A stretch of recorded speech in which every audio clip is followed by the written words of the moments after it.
fils de la famille de Koné. Mon père s'appelle Ibrahima Koné. Je voudrais parler aujourd'hui de mon témoignage, ce que j'ai vécu. Le témoignage, c'est quelque chose de réel, quelque chose dont on a vécu et qu'on peut montrer des preuves. Et en même temps, je vous donne un conseil, frères et sœurs, ne vous laissez jamais tromper sur le salut de votre âme. On peut vous tromper par un chèque sans provision. Votre femme, votre père, votre sœur peut vous tromper. Mais le salut de votre âme, que personne ne vous trompe dessus. Voici, je suis né et à l'âge de 3 ans, j'ai déjà commencé avec mon père à lire le Coran. Et à 6 ans, je pars à l'école, comme les autres enfants. Mais 3 semaines après, en classe, j'ai des problèmes de vue et je ne vois pas clair. Je suis opéré quelques jours après. Donc je reste à la maison. Mon père, qui était content de cela, parce qu'il ne voulait pas me mettre à l'école, comme mes 2 frères aînés. Puisque dans sa famille, il y a 40 enfants, et personne n'a été à l'école. À ma naissance, déjà, il était imam. Alors, il m'a initié au Coran. À la maison, tout ce que je faisais, c'était lire le Coran. Je lisais très bien et j'aimais vraiment lire le Coran. Ainsi, à l'âge de 13 ans, je suis candidat au CEPE, candidat libre, je suis admis. Mais tout de même, ma vie scolaire n'est pas régulière. Je passe tout le temps à la maison à lire le Coran. Jusqu'à l'âge de 14 ans, justement, je suis vraiment tellement bien dans le Coran que j'enseigne les enfants de mon quartier. Et il y a plein d'enfants, des guéris, des bétés, des rebelles qui sont devenus, et des baoulés même qui sont devenus des musulmans, à force de lire le Coran avec moi. Et tout le temps, tous les dimanches, je passais mon temps à enseigner le Coran aux enfants de mon quartier. Mais un jour, en lisant avec mon père, je lui ai posé la question de savoir, si ce soir, toi et moi, nous perdons la vie, est-ce que nous pourrions aller au paradis? Mon père m'a répondu dans toute sa sincérité. Il m'a dit, vraiment mon fils, je ne sais pas et je ne peux savoir parce que le Coran ne dit pas clairement si on peut entrer au paradis ou non.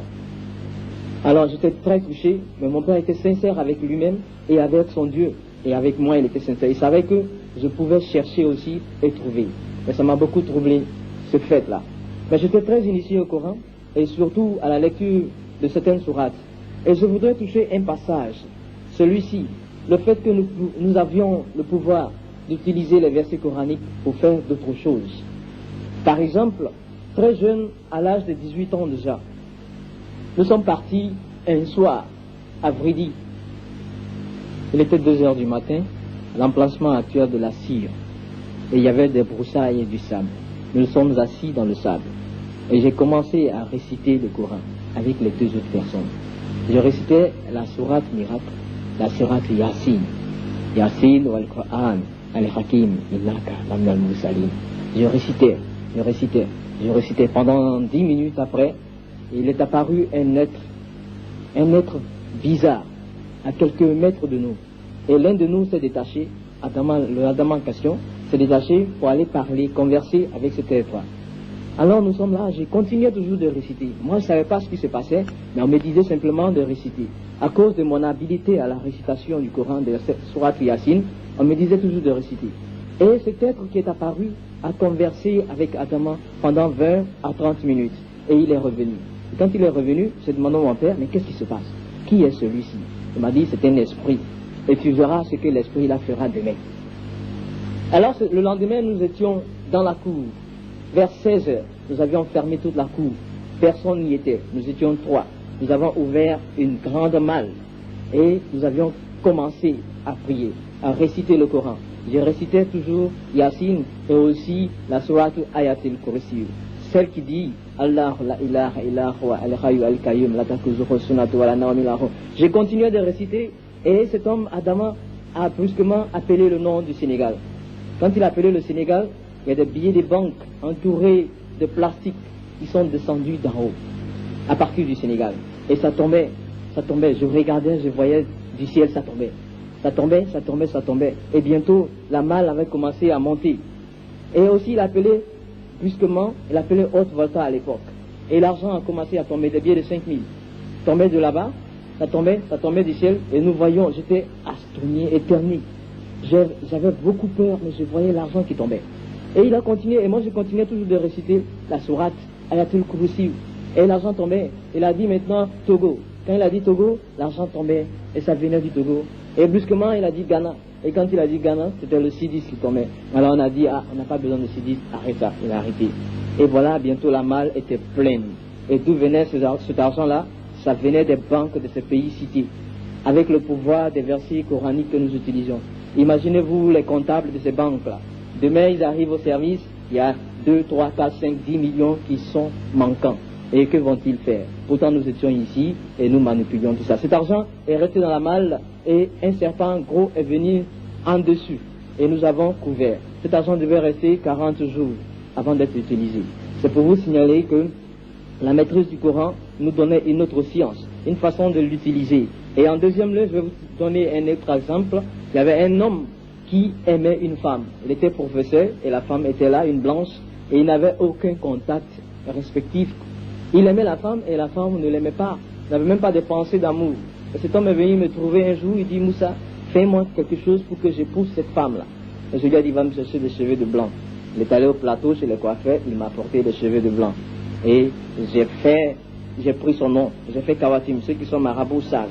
J'avais Kawatim, les chiffres de son nom sont sortis. Et aussi je sors les chiffres du nom de la femme. Et j'entoure, je fais un carré. Et je fais des chiffres, je les mets en ordre. Et je mets le nom du prophète Mohammed des quatre côtés. Et aussi, je fais le papier, aussi un talisman, et je l'écris sur le wara. J'ai donné à ce monsieur, et bientôt, il y a eu un mariage après 3 mois. Maintenant, ils ont un enfant qui a 15 ans. Alors, c'était un mariage, pas selon la volonté de la femme, elle n'en savait rien. Mais elle était manipulée par le pouvoir que nous avions utilisé à travers le Coran. Mais maintenant, je regrette cela parce que j'ai rencontré cet homme. Le pouvoir de Dieu est illimité, mais le pouvoir du diable a une fin. Le mariage ne marche plus. L'enfant a 15 ans, je me suis repenti devant lui, je dis, mon frère, si tu savais ce qui s'était passé, maintenant, ça c'est pas bon. C'était un pouvoir démoniaque qui vous avait unis. Mais vraiment, je me suis repenti en larmes devant cet homme. Ceci était une étape pour vous citer un peu ce que nous faisions avec la maîtrise du Coran. Mais ça n'a rien à voir avec l'islam réel. Je viens au fait que, quand j'avais demandé à mon père, est-ce que nous pouvions être sauvés si nous mourions tout de suite? Et il m'a dit, selon le Coran, il ne savait pas, c'était pas possible. Cette idée m'ayant frappé, j'ai gardé ça en tête pendant des années. Et aussi, je continuais de le servir dans la mosquée, puisqu'il était déjà imam. Alors, je suis arrivé à un point où il fallait que je travaille parce que mon père avait tout, mais seulement il n'avait pas l'argent liquide. Donc j'ai commencé à travailler premièrement au PTT, ça a été à la Sonitra après, et aussi je me suis trouvé à la Sotici, et finalement, un jour, en 80, je me suis trouvé comme marin. Comme marin parce que le président de la République avait sablé le champagne, il avait dit qu'il y avait du pétrole en Côte d'Ivoire. Et j'ai eu la chance d'être parmi les premiers Ivoiriens à travailler sur ces barges pétrolières. C'était des plateformes américaines qui foraient dans la mer pour extraire le pétrole. Et vraiment, j'ai eu un remplacement de 2 semaines dessus. Et 2 semaines, ça a finalement duré 8 années. Bon, pendant ce temps, je me trouve déjà en 80. En 84 du moins. Et en 84, il y avait le commandant du bateau sur lequel je travaillais, c'était Seth Kodje. Et ce bateau était très énorme, grand. Et le commandant s'appelait Welford. Il était du Mississippi. Et un jour, il m'a rencontré sur le pont. Il m'a dit, mais tu es musulman? Parce qu'il connaissait mon nom Moussa. Et oui, je lui ai dit, je suis musulman. Et là, on se trouvait déjà au golfe du Mexique. On avait fini les contrats en Côte d'Ivoire. Et oui, quand je lui ai dit, je suis musulman, il s'est pris de passion pour moi. Il m'a beaucoup aimé. Il m'a dit, ce soir, je viens dans ta cabine pour parler avec toi. J'étais étonné. Parce que le commandant, c'est le président de la République qui s'appelle le bateau. Il commande les hommes et les machines à bord. Et lui, le bateau étant grand, sa chambre se trouvait au 4e étage. Et moi, j'étais au rez-de-chaussée. Et il fallait que lui vienne à bord avec moi. Il vienne dans ma chambre pour causer avec moi. Et j'étais finalement le seul Africain et le seul Ivoirien, le seul nègre à bord. Il y avait 200 blancs maintenant. Tous les autres Africains avaient débarqué avec la fin du contrat ivoirien. Donc j'étais là à 20h, je suis arrivé dans ma cabine. Et M. Welford, le commandant de cette Dieu, est arrivé. Il a sonné à la porte et j'ai ouvert la cabine. Et comme d'habitude, j'avais mon Coran et je lisais. Je me suis assis après lui avoir ouvert la porte. Mais j'ai remarqué dans sa main, il y avait un livre qui était écrit dessus Holy Bible, Sainte Bible. Il est venu s'asseoir à côté de moi. Et il m'a dit, je suis venu ce soir te parler de Jésus. Quand il m'a dit ça, il y a quelque chose qui s'est passé en moi. J'étais fâché à l'intérieur. Seul le nom de Jésus m'énervait. Alors, je me suis levé subitement et j'ai regardé sur mon lit. Il avait déposé sa Bible. Et j'ai pris cette Bible-là. Je me suis dirigé vers le hublot, c'est-à-dire la fenêtre du bateau. Et j'ai pris sa Bible et j'ai jeté dans la mer. Et nous étions en pleine mer. On pouvait parler de récupérer quelque chose. Et quand j'ai jeté la Bible en pleine mer, j'étais content. Je savais que je l'avais atteint, je lui ai fait quelque chose de mal. Et quand je me suis retourné pour le regarder, il avait le sourire jusqu'aux oreilles. Il m'a dit, mon garçon, doucement. Je lui ai dit, tu sais qui je suis. Je suis musulman. Et je prie Allah. Mohammed est mon prophète. Et tu viens, tu te permets de dire que tu veux me parler de Jésus. Si tu recommences, je débarque, je vais chez moi, à Abidjan. À partir de ce jour, il ne m'a plus parlé de Jésus directement. Mais il m'aimait. Parce qu'il venait me trouver dans la machine. Quand j'avais chaud, il m'arrêtait de travailler, il me donnait du courage glacé. Il s'était pris d'amour, sans me parler de Jésus. Et à chaque fois, quand j'étais fatigué, il était là pour m'aider au travail. Ce qu'il ne faisait pas pour les autres blancs sur le bateau. J'étais vraiment touché par son amour. Il a même causé avec moi, il m'a expliqué sa vie et tout. Mais voilà, à la fin des 4 ans, je devais retourner à la maison, en Côte d'Ivoire, pour un repos, pour un congé. Alors, le bateau étant très grand, et il y a un hélicoptère qui atterrit dessus, Helideck. Et maintenant, de là, nous prenons cet hélicoptère pour arriver à l'aéroport du pays où nous sommes. Je lui ai dit, il est venu me dire au revoir. Je lui ai dit, bon, pour moi, c'est fini bientôt. Je vais arriver avec mes parents et tout cet argent que j'ai amassé va passer parce que ma famille est pauvre. Il m'a dit, et je lui ai dit qu'il était riche. Il m'a dit, je ne suis pas riche, mais Dieu m'a donné de l'argent pour ma famille et pour mes besoins. Mais je savais qu'il avait aussi un hélicoptère et même il avait un avion. Il m'a dit, il est difficile à un riche d'entrer au paradis, autant il est facile à un chameau de passer par le trou d'une aiguille. Ça m'avait touché, je ne savais pas que c'était un verset biblique. Mais pour moi, ça m'a montré qu'il voulait dire que la richesse de l'homme pouvait l'entraîner à l'enfer. Alors, je me suis dit que c'était incroyable. Et je suis venu ici à Abidjan avec cette parole dans la tête. Et quand je suis arrivé là, à Abidjan, avant de rejoindre mes parents à Boaké, déjà mon père était parti à Boaké, et il était déjà imam là-bas, dans la zone industrielle 2. Avant de le rejoindre, j'étais là. Et il y a un Ghanéen qui avait commencé le contrat d'Abidjan avec nous, et qui avait été débarqué. Il m'a dit, Moussa, il y a quelqu'un qui veut te voir, et il est à Cocody. Je dis, c'est qui ça? Il m'a dit que c'était un Américain. Je dis, un Américain, je viens de passer 4 années avec eux, je n'ai pas envie de les rencontrer. Et je l'ai laissé là, j'ai passé 9 mois de congé, je suis reparti en mer. Et quand je suis revenu, 1 an plus tard, cet homme était là. Comme si j'avais retourné tourné une page. Il était là et il m'a dit la même invitation. Il m'a dit, il y a un Américain qui veut te voir. Et je lui ai dit, bon, cette fois-ci, on va aller. Et nous sommes allés, j'ai découvert cet Américain qui avait à peu près le même âge que moi, il s'appelle John Weeds. Et lui, je n'ai pas su s'il était chrétien ou non parce que nous avons causé ce jour-là dans le Coran. Mais il avait fait l'Égypte et parlait l'arabe. Nous avions consulté le Coran, nous avons regardé un peu certains passages et cet homme, la conversation avec lui a déclenché en moi le problème qui était déjà existant, celui de savoir si je suis sauvé ou non. Après avoir conversé avec lui, j'avais maintenant cette idée qui était montée. Est-ce que je suis sauvé? Est-ce que je suis sauvé? Alors je me suis dit, cette fois-ci, je vais à bord. J'avais déjà un Coran en français, arabe, et je me suis acheté un Coran arabe, anglais. Et avec des hadiths, je me suis dit que cette fois-ci, je vais faire des recherches concernant mon salut sur le bateau. Effectivement, c'est ce que j'ai fait. Mais j'étais quelqu'un qui bougeait beaucoup. En temps, mon salaire, j'avais 350 000 francs pour 28 jours de travail. Imaginez, moi qui étais auprès de mon père, avec la tête rasée et tout ça, je me trouve au bout du monde avec beaucoup d'argent. Et donc, à chaque fois que nous arrivions à un pays, j'étais le premier à aller en boîte de nuit. On amenait les filles dans le bateau et tout ça. Mais pourtant, ma prière, je ne la manquais pas. Les 5 prières de la journée, je les faisais à l'heure précise. Et j'avais même mon Coran dans ma poche, un petit format. Quand je sortais, c'était toujours avec moi. Mais seulement, je ne pouvais pas. L'islam n'a pas pu m'empêcher de coucher avec les femmes et tout ça, les amener dans les bateaux. Mais seulement ce que je craignais beaucoup, c'était de boire l'alcool. Et je n'en ai jamais bu, ni la cigarette, je n'ai pas fumé. Maintenant, je me suis dit alors, concernant mon salut, je prends le Coran et je vais commencer à voir. Je suis préoccupé par ce salut et le premier verset que je trouve dans le Coran. Je vous rappelle, frères et sœurs, vous qui m'écoutez ce soir, je répète qu'il ne faut jamais qu'on vous trompe sur le salut de votre âme. Soyez trompés sur tout ce que vous voulez, mais l'âme ne revient pas sur la terre. Après la mort, c'est le jugement. Alors, il ne faut pas qu'on vous trompe.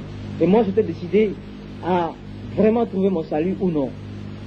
Le Coran comporte 114 sourates. Il y a 6247 versets environ, précisément.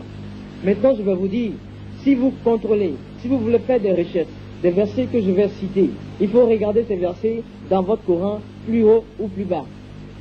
Concernant mon salut, j'ai regardé dans la 100e sourate, les versets 6, 7, 8. Inna lisana lirabihe la kanudun, wa innahu ala zalika la shahidun, wa innahu li hubbil khayr la shadidun. C'est-à-dire, en vérité, l'homme est ingrat envers son Seigneur, lui-même en est témoin. Ça, le Coran me prouvait tout de suite mon état de péché. Il me dit que je suis ingrat envers Dieu, j'en suis témoin et Dieu le sait. Tout homme est pécheur envers Dieu. Voici la réalité qui m'était démontrée dans le Coran. Et je continue, ça ne m'arrange pas, ça ne me prouve pas que je suis sauvé. Au contraire, ça me montre que je suis pécheur. Alors je continue de chercher, je trouve dans la 101e sourate. Faman ya'amal miskala zaratin kayra yarahu wa man ya'amal miskala zaratin shara yarahu. C'est-à-dire, celui qui aura fait des œuvres pleines dans la balance aura pour demeure le paradis. Mais celui qui aura fait moins de bonnes œuvres aura pour demeure le fossé. Qui te dira ce que c'est que le fossé? C'est le feu ardent. En un mot, voilà. Premièrement, dans la 100e sourate, le Coran me convainc comme étant pécheur. Et maintenant, dans la 101e sourate, il me dit que mes péchés seront comptés. Il y aura un système de balance qui pèsera les bonnes actions. Et celui qui a plus de bonnes actions ira au paradis. Et celui qui a moins de bonnes actions, qui a plus de péchés, ira en enfer.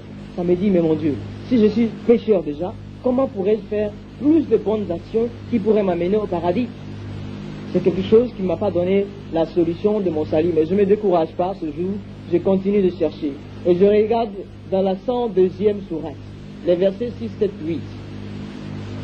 La traouna al-jahim, suma la traounaha, aïna al-yakin, suma la tusi aluna, yaoma izin aïna aimin.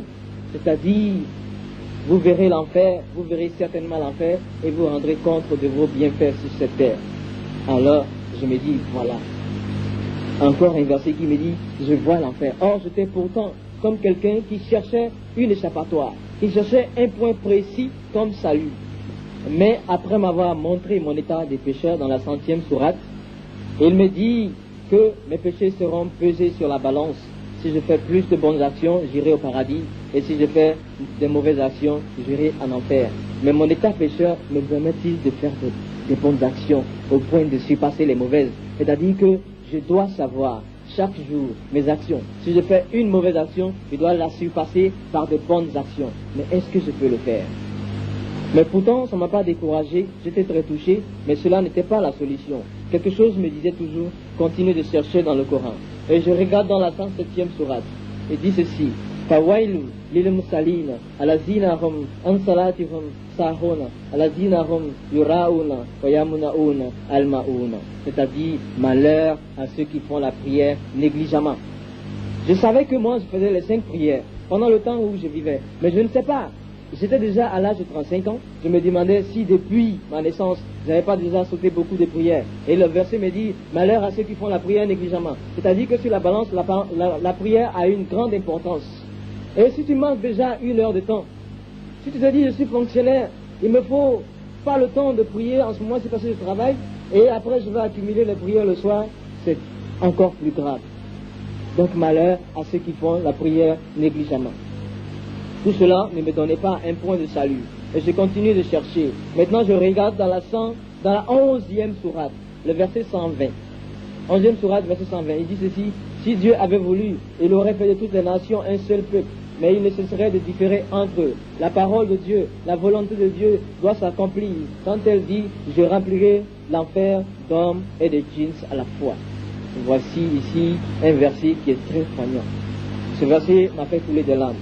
Dieu a décidé de remplir l'enfer d'hommes et de génies à la fois. Parce que, il dit, si Dieu avait voulu, il aurait fait de toutes les nations un seul peuple. C'est pour ça que nous sommes de différentes religions, nous sommes de différentes nations. Parce que Dieu a déjà sa promesse, celle de remplir l'enfer d'hommes et de génies à la fois. C'est déjà une promesse. Comment pourrons-nous échapper à cela?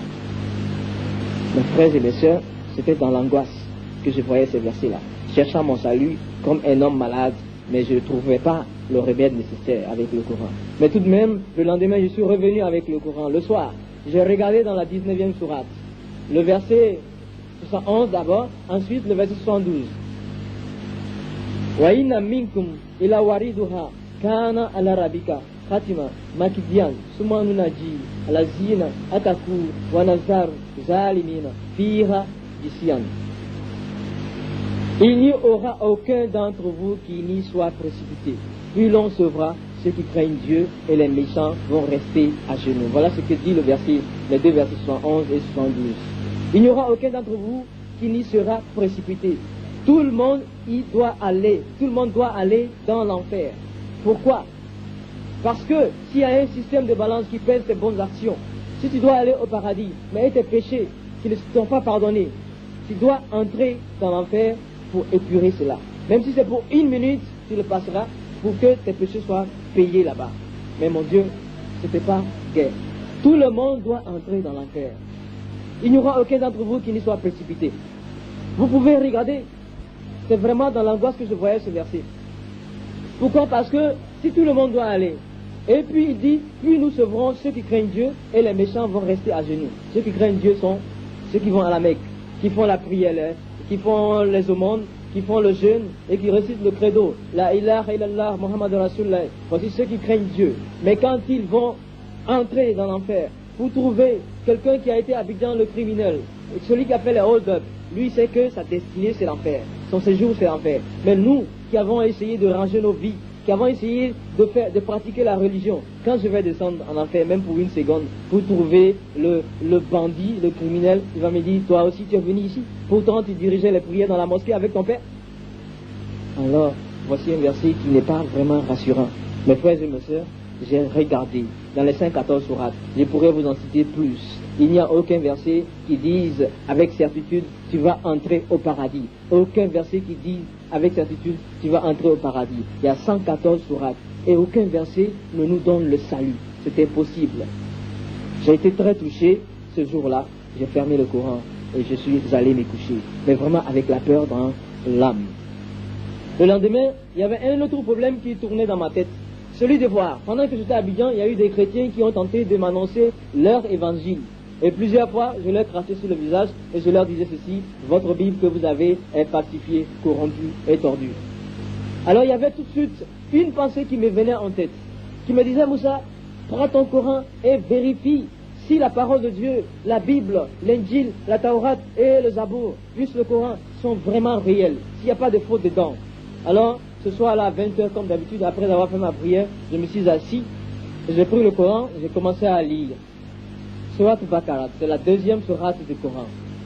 Le verset 130, dans d'autres Corans, on le trouve au verset 135. Il est écrit, Kullu amana billah, wa ma unzila ilayna, wa ma unzila ala Ibrahim, wa Ismaila, wa Ishaqa, wa Ya'quba, wa lasbati, wa ma utiya Musa, wa Isa, wa ma utiya nabiyuna, min rabbihim, la nifariku, bayna ahadi, minhum, wa nahnu lahu muslimun. Je dis en français, dites, nous croyons en Dieu, en ce que Dieu a révélé à Abraham, à Ismaël, à Isaac et aux 12 tribus, au livre que Dieu a donné à Moïse et à Jésus. Et nous ne faisons aucune différence entre eux. Au livre aussi qui a été donné aux autres prophètes par le Seigneur. Nous ne faisons aucune différence entre eux et nous sommes soumis à la volonté de Dieu. Ce texte, ce verset, me disait que Dieu lui-même avait donné son livre à Moïse et il avait donné un livre aussi, son livre à Jésus. Et le livre de Moïse s'appelle Taurat, c'est le Pentateuque. Le livre de Jésus s'appelle Injil, c'est l'évangile. Et il dit, ne faites aucune différence entre ces livres et soyez soumis à la volonté de Dieu.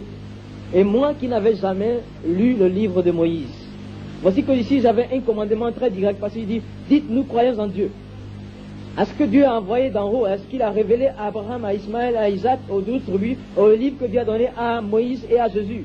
Et au livre que Dieu a donné aux autres prophètes, ne faites aucune différence et soyez soumis à la volonté de Dieu. Il fallait que je lise le livre de Moïse. Et le livre de Moïse n'existe pas dans le Coran. L'histoire de Moïse est dans le Coran, éparpillée entre les sourates. Le livre de Jésus n'existe pas dans le Coran. Et l'Injil, qui est le livre de Jésus, l'Évangile, et aussi l'histoire de Jésus est éparpillée, mais le livre n'est pas dans le Coran. Où devrais-je trouver le livre de Moïse? Est-ce que je devrais trouver à une Bible des chrétiens? Là où se trouve l'histoire, le livre de Moïse, le Pentateuque. Et je venais de jeter une Bible à la mer il n'y avait pas longtemps. Mais il y avait le commandement. Crois au livre de Moïse. Et si je lisais dans le livre de Jésus, qu'il me disait, je suis le chemin, la vérité et la vie, qu'est-ce que j'allais faire? Est-ce que j'allais croire et obéir à cela parce que j'avais le commandement dans la deuxième sourate, le verset 130 ou 36 dans notre Coran, et ce verset est répété 4 fois dans le Coran. Et pourquoi Dieu me disait de croire au livre de Moïse et au livre de Jésus? Dieu ne peut pas me dire de croire à des livres qui sont falsifiés, tordus et corrompus. Donc il y avait à consulter ces livres-là. Donc j'avais ici le premier commandement qui me disait vraiment d'obéir au livre de Moïse et de Jésus. Et moi qui cherchais la corruption dans le livre de Moïse et de Jésus, voici que le Coran me dit, obéis à ces livres-là. Alors cela me touche un peu, parce que je veux voir des fautes.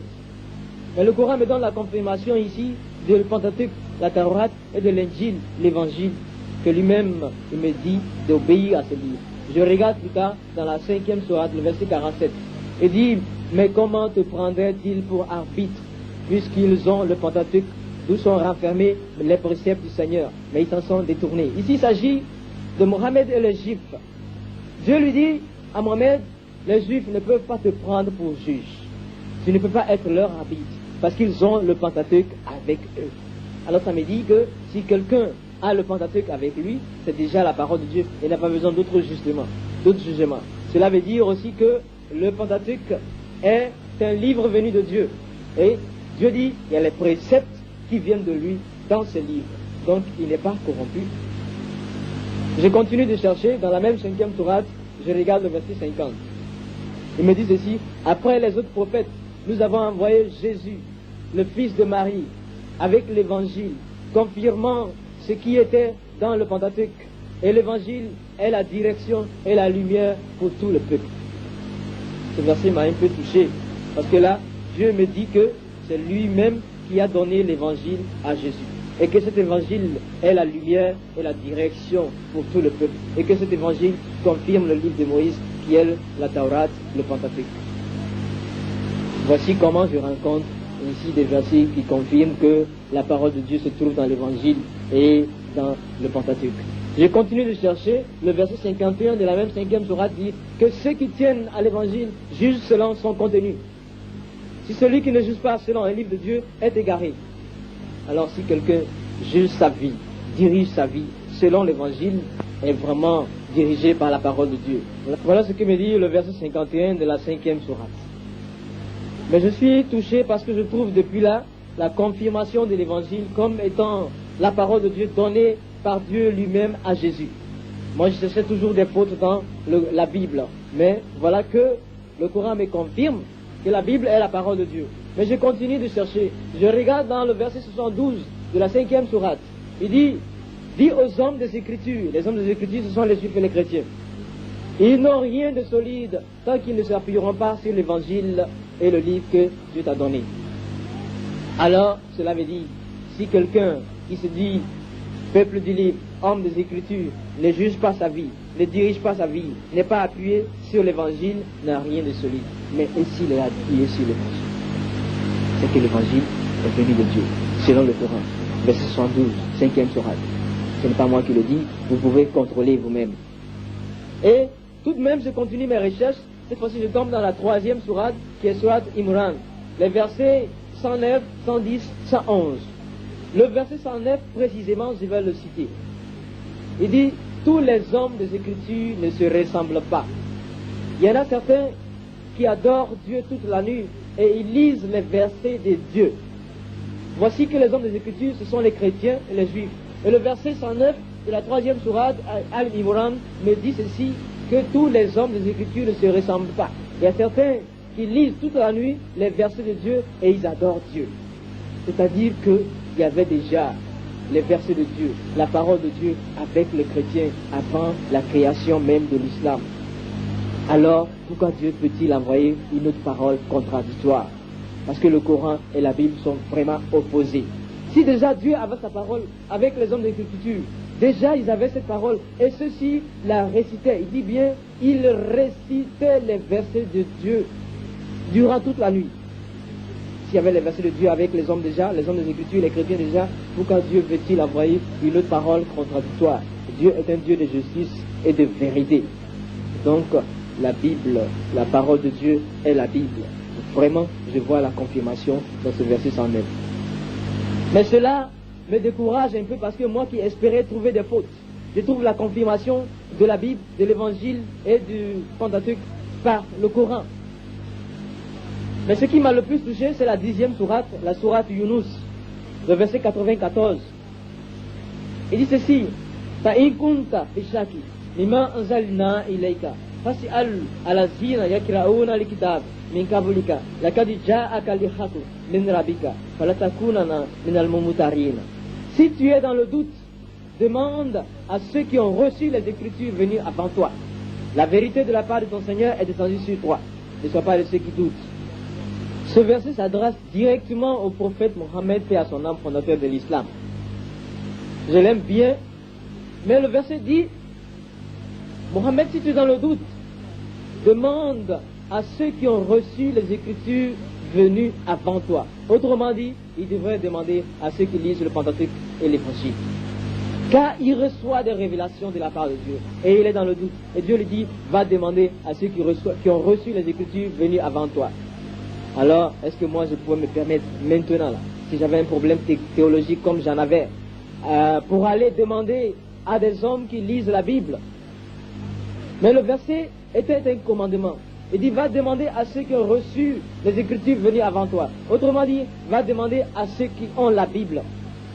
Je me dis aussi, moi, si je me dis, bon, voici le commandement est dans le Coran, il faut que j'aille demander à ceux qui lisent la Bible. Et en partant aussi la route, je rencontre un autre groupe de frères musulmans. Et ceux-ci me disent: Moussa, où vas-tu? J'ai dit: bon, je me vais voir les hommes des Écritures pour leur demander des choses, des affaires théologiques, des informations théologiques à partir de leur Bible. Et ils me disent: ne va pas parce que leur Bible est falsifiée et corrompue. Qu'est-ce que je vais faire? Le Coran est pour le musulman la parole de Dieu. Et l'homme de la rue, il te dit: ne va pas. Le Coran te dit: va demander. Je dois obéir à ce que le Coran dit. Le Coran dit: si tu es dans le doute, va demander à ceux qui ont reçu les Écritures venues avant toi. Alors, Dieu ne peut pas pousser même le prophète Mohammed sur des paroles qui sont corrompues, sur des livres qui sont tordus. Mais non. Et à moi, c'était comme si ça me venait.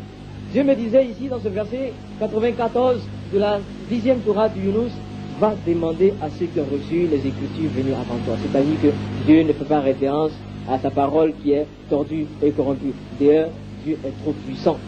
Il fait ici sa parole. Le Coran comporte 8 versets qui affirment que la parole de Dieu ne peut pas être changée. Alors, c'est Dieu qui a donné l'Évangile à Jésus, qui a donné le Pentateuque à Moïse, et Dieu veille sur sa parole. Elle ne peut pas être tordue, elle ne peut pas être corrompue. Aucune partie du Coran ne dit que la Bible a été effacée et tordue. Mais seulement, il y a une partie où le Coran affirme que les Juifs ont tordu la parole de Dieu par leur langue. Quand Mohammed le prophète avait référence à eux, il leur demandait de lui dire des choses qui étaient dans le Pentateuque. Et il ne déroulait pas tout le parchemin. Il déroulait une partie et lui lisait cela et lui disait: Raïna, tu entendras, mais tu ne comprendras pas. Mais aucune partie du Coran ne dit que la Bible a été falsifiée. C'est l'homme de la rue qui dit. Mais il est clair, il faut faire des recherches. Il ne faut pas se baser sur la parole d'un homme, d'un marabout ou d'un imam. Il faut consulter le livre. Il faut consulter la parole de Dieu pour voir clair dans le salut de son homme. Et là, j'étais face à cette parole dans le Coran qui me confirmait que la Bible est la vérité. Moi qui cherchais des fautes dedans, j'étais déçu, mais vraiment, il n'y avait rien à faire. La Bible est la vérité, confirmée par le Coran. Alors tout de suite, je me trouvais à un point où je devais faire un résumé. J'étais déjà à 6 mois de recherche dans le bateau. Et là, je ne pouvais plus sortir, aller en boîte de nuit avec les autres personnes, et j'étais passé de 80 kilos à 60 kilos. Parce que je m'aiguissais, je cherchais mon salut, j'ai trouvé dans le Coran qu'il n'y a pas de salut réellement pour le Coran, pour le musulman, pour celui qui s'adapte au Coran. Il n'y a aucun verset qui ne lui dise tu peux entrer au paradis, ça n'existe pas. Et j'ai voulu voir aussi si la Bible était falsifiée et corrompue. J'ai regardé dans le Coran m'a répondu par 8 fois qu'il y a 8 versets qui disent la parole de Dieu ne peut pas se changer. Et donc, j'ai trouvé même dans le Coran la vérité de la Bible, de Pentateuque et de l'Évangile. Il y avait 2 points déjà de précis dans mes recherches. Je suis retourné un soir dans la cabine. Et je me suis dit, maintenant il y a un problème. Celui qui est l'objet de controverse entre les religions, c'est Jésus. Les chrétiens me disaient qu'il était le Fils de Dieu. Pourtant le Coran me disait, Lam yalid wa lam yuladi. Il n'a point enfanté, il n'a point été enfanté. Dieu n'a pas d'enfant. Dieu a-t-il pris une femme pour faire un enfant? C'est un blasphème. C'est ce que nous croyons et nous ne pouvions pas accepter en tant que musulmans. Or réellement, quelque chose me disait il fallait chercher et comprendre qui est la personne de Jésus. Je regarde dans la 19e sourate. 19e sourate, là où sa naissance est annoncée et faite. Dans le verset 16 et 17, il dit ceci, nous envoyons notre esprit qui prit une forme humaine devant Marie, devant Mariam, qui s'était retirée dans un coin pour pouvoir jeûner et prier. Donc Dieu a envoyé son esprit qui a pris une forme humaine et a dit à Marie, je suis l'envoyé de ton Seigneur chargé de te donner un enfant saint. Et les commentateurs du Coran ont dit que enfant saint, ça veut dire sans péché. Voilà donc comment Jésus est arrivé dans le Coran. Et aussi je voulais voir concernant ce même Jésus, j'ai découvert dans les 114 sourates que vraiment il était cité 5 fois, avec 5 titres différents au-dessus des autres. Le premier titre est le Messie. Le deuxième est le fils de Marie parce qu'on ne connaît pas le nom de son père humain. Alors on l'appelle le fils de Marie. Alors, au lieu d'appeler comme le prophète Mohammed, on dit Mohammed ibn Abdallah, fils d'Abdallah, mais lui on l'appelait Ibn Mariam. On l'appelait aussi l'apôtre de Dieu. On l'appelait aussi Ruhullah, c'est-à-dire esprit de Dieu. On l'appelait Kalmatullah, c'est-à-dire parole de Dieu. On disait de lui dans la 3e sourate, le verset 40, l'un des proches de Dieu, honoré sur cette terre et dans l'au-delà. Voici le titre de Jésus. Et il ne lui était donné aucun péché dans les 114 sourates. Aucun péché ne lui était attribué. On voyait Jésus en train de guérir les hommes, en train de donner à manger aux gens, en train d'ouvrir les yeux des aveugles et ressusciter les morts. Voilà les actions dans lesquelles on supprenait Jésus. Et aussi, seulement, on le comparait à Adam. On disait, Jésus est l'égal d'Adam. C'est dans la 3e sourate, le verset 35. On dit qu'il le ressemble, il est l'égal d'Adam parce qu'on ne peut pas le comparer à un prophète humain. Seul Adam, on disait qu'il y avait en lui le plus grand miracle. Jésus n'avait pas de père, mais Adam n'avait ni père ni mère. Et donc, on disait, le miracle de Jésus est plus grand. Alors le Coran dit, Adam est devant Dieu l'égal de Jésus. Mais alors je me suis mis à penser, Adam a été fait de la terre. Et Jésus a été fait selon le Coran, Ruhullah, esprit de Dieu. Il a été fait selon le Coran, Kalmatullah, parole de Dieu.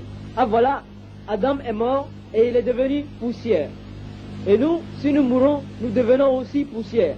Mais Jésus qui est mort, Jésus s'il meurt, puisqu'il est l'égal d'Adam, si nous devons le comparer, s'il est l'égal d'Adam, je considère aussi qu'il puisse mourir. Et s'il meurt, est-ce qu'il va devenir poussière? Non, parce qu'il n'est pas fait de poussière. Il est fait d'esprit de Dieu. Il deviendra esprit de Dieu. Et s'il va devenir poussière? Non, il deviendra parole de Dieu, parce qu'il est fait de parole de Dieu. Alors je me suis dit, non, les deux personnes ne sont pas pareilles. Et qui a fait le premier péché, c'est Adam. Et Jésus, il n'y a aucun péché de lui. Et dans le Coran, j'ai trouvé le péché d'Adam de plusieurs prophètes, contrairement à ce qu'on puisse dire que les prophètes n'ont pas péché. Mais dans le Coran, on peut voir le péché d'Adam, dans la 2e sourate, le verset 36. Et Moïse, 28e sourate, verset 15 et 16. Jonas, 37e sourate, verset 142. Et du prophète Mohammed, il n'est pas indiqué le péché, mais il est dit dans la sourate, les croyants. Ô Mohammed, les promesses de Dieu sont la vérité. Demande le pardon de tes péchés le matin et le soir et cela te sera accordé. Je me suis dit, même lui aussi, on dit de demander le pardon de ses péchés. Mais Jésus, où sont passés ses péchés? Aucun péché en lui. Et il est au-dessus des autres prophètes. Cela m'a beaucoup intrigué. Et j'étais vraiment avec beaucoup de respect avec Jésus. Ce jour-là, quand j'ai découvert tout cela, je refermais le Coran doucement. Parce que c'était pas brutal. Jésus est quelqu'un, aucun musulman ne peut lui dire du mal. Parce que si tu parles mal de lui, tu vas certainement le rencontrer. Donc quand j'ai trouvé Jésus dans cette position, j'ai refermé le Coran doucement et je suis allé me coucher. Le lendemain, mes recherches ont continué après toujours 20 heures quand je descends du travail. Sur le bateau, on a le dortoir et on a le lieu de travail. Donc sur la mer, déjà nous faisions une semaine en pleine mer sans arriver à un pays, sans atteindre la terre. Je regardais devant moi, je voyais à travers le hublot, je voyais la mer qui s'étendait et la mer continuait de s'étendre et le ciel aussi descendait et les deux semblaient se rencontrer. Et moi je me disais vraiment, Dieu est puissant. Ce soir-là, quand je suis venu, j'ai essayé de voir la crucifixion concernant Jésus. Les chrétiens m'avaient dit que Jésus avait été crucifié et ainsi, eux, ils avaient reçu le pardon de leurs péchés. Mais j'ai commencé à chercher dans le Coran. Toujours, il y avait quelque chose qui me disait, il faut chercher à voir dans le Coran. Et je suis tombé, ce jour-là, j'ai été le plus joyeux depuis que j'ai commencé mes recherches, ça fait déjà 6 mois. Et je suis tombé dans la 4e sourate, intitulée Les femmes, le verset 156. Il dit ceci, wa qawlihum inna qatalina al-masih Isa ibn Maryam Rasulallah wa ma qataluhu wa ma salabuhu. Ils disent, nous avons mis à mort le Messie, fils de Marie. Ils ne l'ont point tué, ils ne l'ont point crucifié, mais une autre personne qui lui ressemblait lui fut substituée. Dieu éleva Jésus vivant au ciel.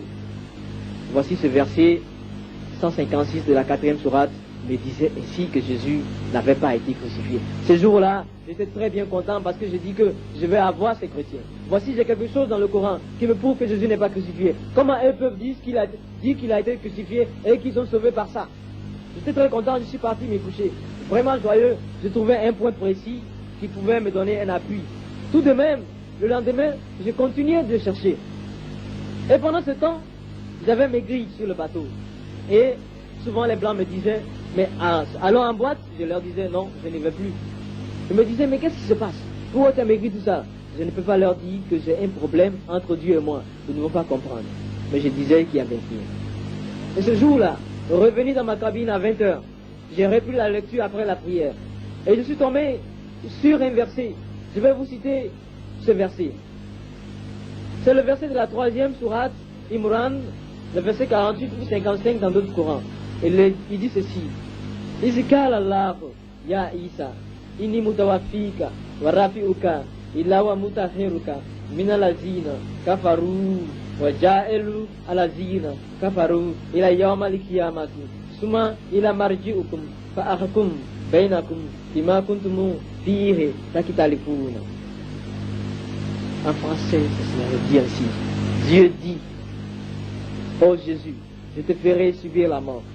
Je te leverai à moi. Je te délivre des infidèles. Et ceux qui te suivront seront au-dessus de ceux qui ne te croient pas. Jusqu'au jour de la résurrection, vous retournerez tous à moi et je jugerai vos différends. Ce verset m'a sonné comme un coup de poing. Parce qu'il y a deux choses dans ce verset. L'autre verset de la 4e sourate, le verset 156, qui a dit وَقَالُهُمْ إِنَّ قَتَلْنَا الْمَسِيحَ عِيسَى ابْنَ مَرْيَمَ رَسُولَ اللَّهِ وَمَا قَتَلُوهُ وَمَا صَلَبُوهُ. Ils ne l'ont point tué, ils ne l'ont point crucifié. Il dit ceci dans la 4e sourate, le verset 156. Mais ici, dans la 3e sourate, le verset 48 ou 55 me dit إِذْ قَالَ اللَّهُ يَا عِيسَى إِنِّي مُتَوَفِّيكَ وَرَافِعُكَ. C'est-à-dire que Dieu dit, ou 55 confirme la crucifixion, mais indirectement. J'étais un peu touché parce que la fin de ce verset dit, ceux qui suivent Jésus sont au-dessus de ceux qui ne le suivent pas. C'est pas 10 ans, c'est pas 15 ans, mais il dit jusqu'au jour de la résurrection. C'est-à-dire que le temps de Jésus semble là dans ce verset illimité. Nous pouvions dire que oui, le temps de Jésus est passé. Ceux qui l'ont suivi dans son temps sont vraiment ceux qui seront au paradis. Mais ce verset dit, ceux qui le suivent sont au-dessus de ceux qui ne le croient pas jusqu'au jour de la résurrection. Et le jour de la résurrection n'est pas arrivé. Je pouvais admettre qu'un chrétien soit au-dessus de moi. Voici, ce verset est clair. Et vraiment, il y a une chose à voir. Dans le verset qui dit que, dans le verset de la 4e sourate, qui dit que Jésus n'a pas été crucifié, mais une autre personne qui lui ressemblait lui fut substituée et fut élevée au ciel. Il y a quelque chose de pas clair dedans. Je me disais cela dans la tête. Parce que Dieu est dans sa puissance et dans sa gloire. Il a fait élever Jésus au ciel. Pourquoi faut-il qu'il fasse semblant? Pourquoi faut-il qu'il mette la ressemblance de Jésus sur quelqu'un d'autre, un innocent, qui serait crucifié à la place de Jésus, pour que les gens pensent de cela, pour que les gens pensent que c'est Jésus, pour faire de la figuration? Dieu est juste et puissant, il n'a pas besoin de blaguer quelqu'un. Il fait monter Jésus, et puis il s'en fout de la puissance des hommes. Mais donc, c'est pas clair. Et pourquoi cet homme n'a pas crié, ce n'est pas Jésus, ce n'est pas Jésus? Donc là, je trouvais déjà que non, c'est pas la vérité.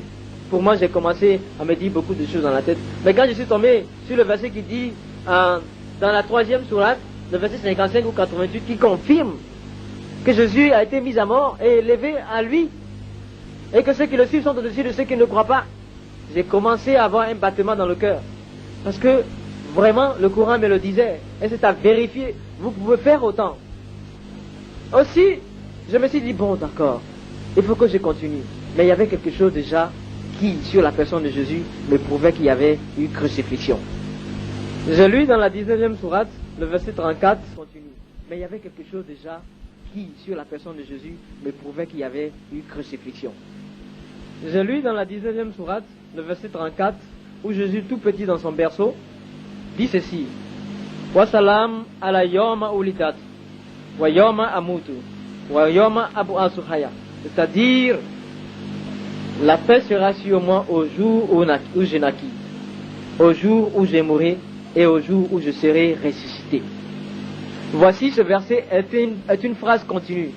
Mais nous, pendant ce temps, nous voulions accepter le fait que Jésus est ressuscité, qu'il y a la paix sur lui au jour de sa résurrection, et nous voulions accepter qu'il y a la paix sur lui au jour de sa naissance, mais nous ne voulions pas accepter qu'il y a la paix sur lui quand il mourra. C'est-à-dire que nous acceptions la résurrection. Et alors que résurrection et naissance, résurrection vient après la mort. Nous acceptions la naissance dans la paix, nous acceptions la résurrection dans la paix, mais nous refusions la mort. Ce verset veut aussi dire indirectement que Jésus a été mis à mort et qu'il a été ressuscité.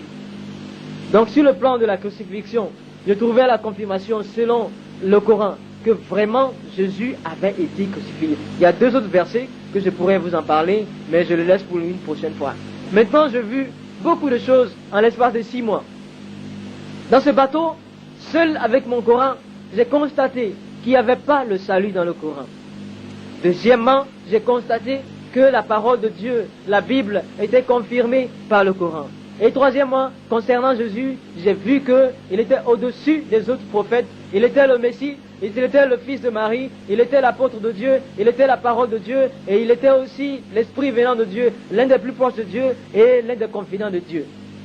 Tout cela me montrait aussi qu'il avait été crucifié. Alors j'avançais beaucoup. Maintenant, voilà les points que j'ai eu. 3 points précis sur le Coran, me confirmant la parole de Dieu. Alors je me suis dit, qu'est-ce que je vais faire? Et ce jour-ci, j'étais déjà à 7 mois bientôt, et j'ai commencé toujours à sortir un peu, mais je n'arrivais pas. J'essayais de sortir avec les autres, mais ce n'était pas possible. Mon problème était là devant moi, et sur le bateau, j'étais morose. J'arrivais pas à manger, parce que je savais que je n'étais pas sauvé. Maintenant, qu'est-ce qui se passe? Je me suis dit, un soir, quand je suis revenu dans ma cabine, il faudrait que je parle avec Dieu. Il faut que je lui dise sincèrement que vraiment ce qu'il m'a montré à travers le Coran, je voudrais qu'il me parle de façon audible, ou bien qu'il me montre quelque chose de visible, qu'il me dise vraiment ce que je dois faire. Bien que le Coran m'ayant prouvé qu'il n'y a aucun salut dedans, que la Bible est la parole de Dieu, que Jésus est au-dessus des autres prophètes, vraiment, je voudrais que Dieu me parle. Et ce jour-là, quand je suis descendu dans le bateau, dans ma cabine, le soir, je suis venu m'asseoir tranquillement. Et je me suis dit, je vais parler avec Dieu. Et je n'ai pas parlé dans une prière en arabe, mais j'ai dit à Dieu, j'ai parlé en dula.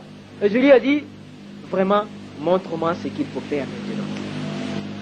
Je ne peux pas abandonner l'islam parce que je sais que mon père est imam, et moi-même j'étais avec lui dans la mosquée. J'ai dirigé la prière plusieurs fois dans la mosquée. Et aussi mon oncle est imam à Abidjan. Et mon oncle, le deuxième, le grand frère de mon père, est imam à Bondjali. Et ainsi, mon père aussi est imam à Boaké. Et comme ça, je ne pourrais jamais abandonner l'islam. Je vais perdre mon héritage.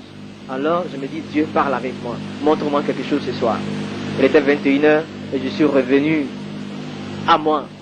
Je suis revenu, tout a été fini à 21h30. À 21h assis, quand j'ai fait cette prière à Dieu, j'ai éteint la lumière et j'étais assis dans ma cabine. Et brusquement, qu'est-ce qui se passe? Il y a une autre lumière qui s'est faite dans la cabine. Et il y a eu une apparition dans cette cabine-là. Quelqu'un qui avançait vers moi. Et quand il avançait, j'ai d'abord eu un peu peur, mais ça semblait rassurant. Je suis resté assis et il a mis la main sur mon épaule droite. Je le dis comme si c'était hier. Précisément à l'épaule droite, il a mis la main. Il a commencé à me parler. Il m'a parlé et puis un coup, tout était redevenu noir. Et j'ai cherché l'interrupteur du bateau, de ma chambre. J'ai allumé et j'ai commencé à chercher cette personne-là. J'ai allé dans la douche, ma cabine. C'est un salon. Il y a une table et une chaise. Il y a un lit. Il y a aussi un petit frigidaire. Et puis, il y a une douche qui est là. Je suis parti ouvrir la porte de la douche et regarder si cette personne était vivante, était près de moi, était toujours là pour que je lui parle. Mais je n'ai vu personne. J'ai ouvert la cabine et nous étions cette fois-ci toujours à mer depuis une semaine comme la fois de passé et nous arrivions maintenant vers une ville. J'ai ouvert la porte et je suis allé taper à la porte de mon voisin. Je lui ai dit, mon ami, est-ce que tu es venu dans ma cabine? Il m'a dit non et il avait les yeux rouges, il venait de sommeil et il semblait être un peu sourd parce que les Danois qu'il était ne boivent pas beaucoup d'eau, ils ne boivent que la bière. Il m'a dit, mais est-ce que tu n'es pas malade?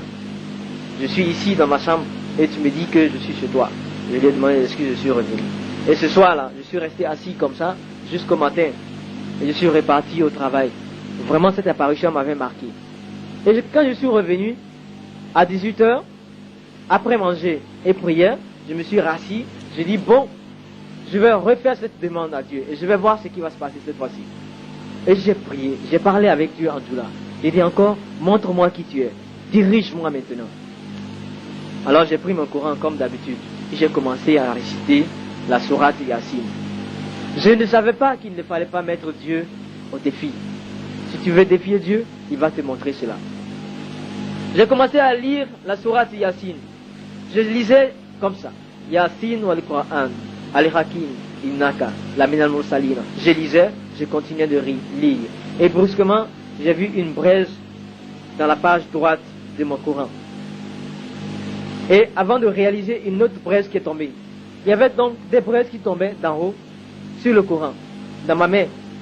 Ça commençait bientôt à flamber dans ma main. J'étais assis, les jambes croisées sur le lit, le dos au mur. Et maintenant ça tombait, maintenant c'était régulier. Le Coran avait commencé à flamber. Et je regarde là-haut, il y a un plafond. Ce n'est pas le ciel, mais d'où sortent ces flammes, d'où sortent ces braises. Ça commençait à brûler. J'ai eu peur, ce n'est pas une peur pour ma sécurité, mais c'était une peur plus grande que ça, parce que il y avait dans ma main le livre saint de tout l'islam, de tout musulman, qui était en train de brûler. Ce livre que prenait pour direction 1 milliard de personnes dans le monde. Et à Abidjan, dans mon pays, il y a 50% de musulmans. Et ce livre est en train de brûler. Brûler. Au moment où je m'attendais à recevoir les brûlures dans ma main, la couverture est de carton dur. Au moment où je m'attendais à recevoir les brûlures de ma main, tout a consumé. Le carton dur a consumé. Et au lieu d'être brûlé, j'ai reçu que la cendre dans ma main. Ce jour-là, j'ai eu la plus grande terreur de ma vie. Je crois que je n'ai jamais eu autant peur que ça. Et tout ça s'est passé en l'espace de 30 minutes. En 21h30, tout était fini. Je suis resté là assis, terrorisé par cette action. Parce que le fait de voir mon livre brûler dans ma main, le livre de l'islam, le livre saint, le Coran, j'étais vraiment apeuré, terrorisé. J'étais fatigué, assis là, jusqu'au matin. Je suis reparti au travail, sans déjeuner, et ça faisait 2 jours sans dormir. Et cette fois-ci, je me suis dit, le soir là, je ne vais plus rien demander à Dieu parce que j'avais peur de recevoir quelque chose de plus terrorisant que ça. Je n'ai rien dit. Je suis venu aussi, j'avais peur de dormir. Parce que dans le sommeil, je pourrais avoir un rêve où j'allais voir quelque chose. Donc je n'ai pas dormi. 4 nuits comme ça sans dormir, j'ai tenté de résister au sommeil. Mais la 5e nuit, quand je suis arrivé dans la cabine, c'est là que j'ai eu le sommeil le plus profond de ma vie. Je me suis même réveillé en retard ce jour-là. Et pendant ce sommeil, voici le rêve que j'ai eu. À 500 mètres de moi, il y avait un homme qui était arrêté. Et cet homme avait des yeux lumineux, comme des phares de voiture. Et j'étais ébloui par ces lumières-là. Et il venait vers moi. Je lui faisais face. Il marchait vers moi et j'ai eu peur, vraiment peur. Et brusquement, la peur s'est transformée. Je voulais atteindre cet homme. Je marchais maintenant vers lui. Et au moment où j'ai été décidé à le voir et le toucher, il a commencé à s'arrêter. Il s'est arrêté. Et il m'a dit, je lui ai dit plutôt, vraiment je vais te toucher, je veux savoir qui tu es. Il m'a dit non. Lui, il a commencé à reculer. Et il a commencé à réciter le credo de l'islam. La ilaha illallah Muhammad Rasulullah. Et il reculait, moi j'avançais sur lui. Je lui disais, attends, je veux te toucher et te voir, je veux savoir qui tu es. J'avançais et il reculait. Et il a disparu. Je me suis réveillé ainsi. Mais je me suis dit que, en ce moment précis, il y avait quelque chose à moi qui était plus fort que ce qui était en lui. Le réveil a été aussitôt fait. Et maintenant, je me suis assis là. En retard, je suis parti au travail, sur le pont. Et cette fois-ci, j'étais plus relax. J'avais l'impression qu'il s'était passé quelque chose dans ma vie. J'avais un peu plus de force. Et je me suis tranquillement endormi le lendemain, sans problème. Mais il fallait maintenant faire une conclusion de tout cela. Voici le problème.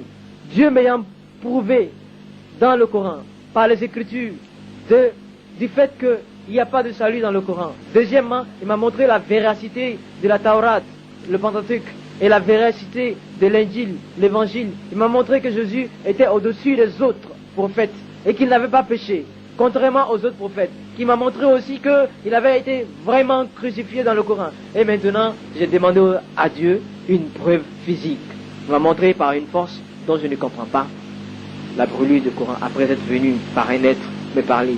Et aussi, cet être qui s'enfuyait de moi dans le rêve était l'islam qui partait. Donc, voici ma conclusion. Je suis arrivé alors au point d'accepter Jésus. Mais ça se terminait avec 8 années de contrat sur le bateau. En ce moment précis, mon contrat expirait. Donc je devais débarquer. J'ai débarqué définitivement. Et je suis revenu à Abidjan, où j'ai rencontré à Cocody ce missionnaire qui avait parlé avec moi au départ. Il s'appelle John Weed. Je lui ai dit, mon frère, je suis revenu. Sans lui donner des comptes rendus précis, si ce qui s'est passé, je lui ai dit, je vais accepter Jésus maintenant. Et c'est le jour où je l'ai accepté. Et nous avons prié ensemble. Prié de façon vraiment très bien. Pour une première fois, j'avais l'impression que j'avais un dialogue avec Dieu. Je sentais quelque chose qui sortait en moi. Je confessais mes péchés et c'était un dialogue très profond. J'ai parlé de tout ce que je ne pouvais pas dire. J'ai parlé comme si j'aimais Dieu. Et nous avions prié ensemble. C'était formidable. C'était la repentance. Et j'étais joyeux. Je suis sorti de sa maison ce jour-là. Je me dirigeais vers la porte de Cocody, où il y a un kiosque à journaux, Fraternité Matin, et il y a un Sénégalais qui vend des journaux là. Et quand je passais devant sa table là, devant ses journaux, brusquement, j'ai marqué un arrêt involontaire. Parce que j'étais tellement concentré sur la personne de Jésus, sur tout ce qui venait de m'arriver, je me suis arrêté et j'ai fermé les yeux. Sans savoir que cet homme, l'arrêt brusque avait attiré son attention. J'ai fermé les yeux et j'ai vu comme dans un film de vidéo, défiler devant moi certains péchés. Les péchés les plus graves de ma vie. Les péchés dans les boîtes de nuit avec les femmes. Les péchés sur le bateau avec les femmes. Et même je voyais 7 autres actes où l'argent tombait d'en haut. Tout cela, j'ai vu en quelques 2 minutes beaucoup de péchés de ma vie. Et c'était formidable. J'ai ouvert les yeux. Et maintenant, je me suis rendu compte qu'autour de moi, il y avait déjà un attroupement. Mon arrêt brusque avait attiré l'attention des gens. Et le vieux Sénégalais m'a demandé, qu'est-ce qui se passe? Je lui ai dit, c'est Jésus. Il ne pouvait pas comprendre, j'ai continué de marcher. Et il disait aux autres personnes derrière, il y avait 10 à 8 personnes qui étaient là. Il leur disait certainement que je suis fou. Et moi je savais qu'il y avait le Seigneur qui était dans ma vie. Mon frère, je veux te dire une chose, comme je l'ai dit au départ. Le salut de l'homme, on ne se trompe pas dessus. Ton salut à toi. Ne te fie pas à la parole d'un imam. Ne te fie pas à la parole des marabouts, ni à autre personne, mais toi-même prends le Coran, prends ta parole et scrute, cherche comment tu peux être sauvé. Mais je te dis une chose, mon frère, Abdoulaye ou Youssouf ou Maïmouna, cherchez votre salut. Ne vous basez pas, ne vous dites pas que c'est parce que mon père est musulman. C'est parce que mon père est déjà dans l'islam. Je suis né dedans que je vais y rester. Mais est-ce que je suis sauvé? Voilà ce qu'il faut se demander. Est-ce que je suis sauvé? Est-ce que si je meurs aujourd'hui, je vais entrer au paradis avec certitude? C'est ce qu'il faut essayer de savoir. Mais le Coran dit ceci, que ceux qui suivent Jésus sont au-dessus de ceux qui ne le croient pas. Et la Bible nous dit, c'est par la grâce que nous sommes sauvés. Par le moyen de la foi, c'est le don de Dieu. Ce n'est point par les œuvres, afin que personne ne se glorifie. Tu ne peux pas faire de bonnes œuvres qui puissent t'acheter une place au paradis. Pendant que tu sais de faire de bonnes œuvres, tu fais aussi des mauvaises actions, et tout cela monte à Dieu. Maintenant, je veux te dire une chose. Seul Jésus a dit, je suis le chemin, la vérité et la vie, dans le Coran, dans la Bible. Et dans le Coran, il dit, ceux qui le suivent sont au-dessus de ceux qui ne le croient pas. Alors que vas-tu faire, mon frère et ma soeur? Choisis Jésus, et tu vivras. Et toi, mon frère, ne regarde pas ta fortune, ne regarde pas ta classe sociale, ne fais pas attention à ton entourage, regarde à ta vie. Ce qui doit se passer dans ta vie, c'est le fait d'enlever tes péchés. Il faut chercher le moyen de pardonner tes péchés. Et un seul nom, c'est le nom de Jésus-Christ. Sans lui, tu vas directement en enfer. La classe sociale, la fortune ne va pas dans le tombeau. Et tu ne peux te payer une place au paradis avec ça. Il faut absolument que tes péchés depuis l'enfance soient ôtés. Et seul Jésus peut le faire pour toi. Et vous, les marabouts, les sorciers, les magiciens, cessez de vendre l'âme de ceux qui vous consultent au diable. Vous savez que ce pouvoir est diabolique. Et aussi, vous qui allez vous faire consulter, sachez que la Bible dit, maudit soit celui qui se confie à l'homme et se détourne de l'Éternel. Vous envoyez vos familles à la malédiction de génération en génération. Revenez à vous et venez à Jésus afin que la malédiction soit brisée et que vos péchés soient enlevés.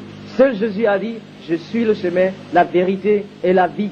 Celui qui base son foyer sur l'œuvre des marabouts, des musiciens ou bien d'un sorcier, c'est qu'il a la malédiction dans son foyer. Jésus seul, et vous pouvez vous convertir en écoutant cette cassette pour avoir la vie. Et ne faites pas comme cet homme dont on a dit qu'il est bon. Tout le monde disait, il est bon, il est gentil. Mais à sa mort, on l'a enterré et la terre a refusé son corps. Son corps est sorti, il y avait la flamme dans le tombeau, il y avait le feu et les beaux discours. Il avait même fait un long voyage pour essayer de faire oublier ses péchés, pardonner ses péchés. Mais les beaux discours et ses voyages, les sacrifices, les lectures de certains versets n'ont pas pu montrer le salut à cet homme. Et ce jour-là, son péché était dévoilé devant tout le monde et ceux qui avaient dit de lui, il est bon, les grands discours n'ont rien fait. Et c'est parce qu'il n'avait pas marché selon le chemin. Celui qui a dit, je suis le chemin. Il n'a pas marché selon celui qui a dit, je suis la vie. Il ne connaissait pas cette vie. Il ne connaissait pas la communion avec Jésus. Ne le faites pas. Revenez et convertissez-vous au nom de Jésus-Christ. Acceptez-le en ce moment précis et vous aurez cette vie éternelle que vous ne pouvez plus perdre. Vous serez au paradis. Sans Jésus, vous avez votre place en enfer. Pour tous ceux qui voudraient me rencontrer ou me poser des questions, voici mon adresse. Moussa Koni, 01, boîte postale 53, Abidjan 01. Merci.